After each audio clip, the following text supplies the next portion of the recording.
Wailing, lamenting, and crying, however, were decreed strictly forbidden, lest the Muslims should rejoice at their affliction. Medina receives the news of victory. 2 heralds, Abdullah bin Rawaha and Zayd bin Haritha, was dispatched to Medina to convey the glad tidings of victory to the Muslims there. The multi-ethnic and ideological structure of Medina featured different, respective reactions. Rumor mongers amongst the Jews and hypocrites spread the news to the effect that the Prophet, PBUH, had been killed, and tried to impress their false assumption on the fact that Zayd bin Haritha was riding Al-Qaswa, the Prophet, PBUH's she-camel. Having reached, the 2 messengers imparted to the Muslims the happy news of victory, and furnished accurate information about the course of events in order to establish a sense of reassurance deep in the hearts of the anxious, but now joyous Muslims. They immediately started acclaiming Allah's name and entertain His praise at the top of their voices. Their chiefs went out of the city to wait and receive the Prophet, PBUH, on the road leading to Badr.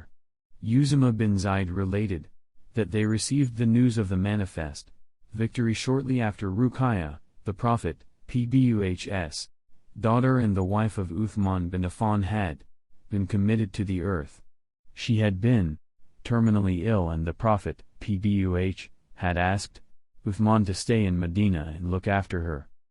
Before leaving the scene of the battle, dispute concerning the spoils of war arose among the Muslim warriors, as the rule relating to their distribution had not yet been legislated.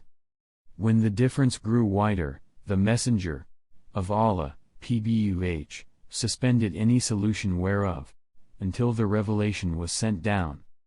Ubadah bin as-Samit said, "We went out with the Messenger of Allah, PBUH, and I witnessed Badr with him. The battle started and Allah, the Exalted, defeated the enemy.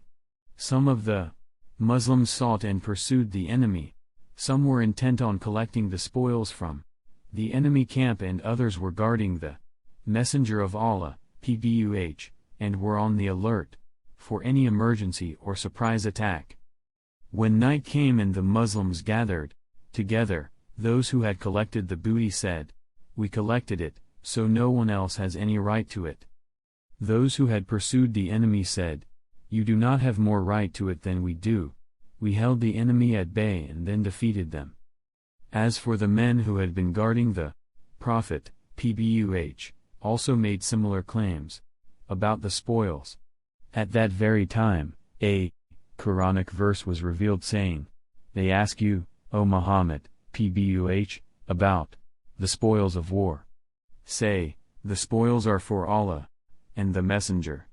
So fear Allah and adjust all matters of difference among you, and obey Allah and His Messenger, Muhammad, PBUH, if you are believers.'" Al-Quran 8-1.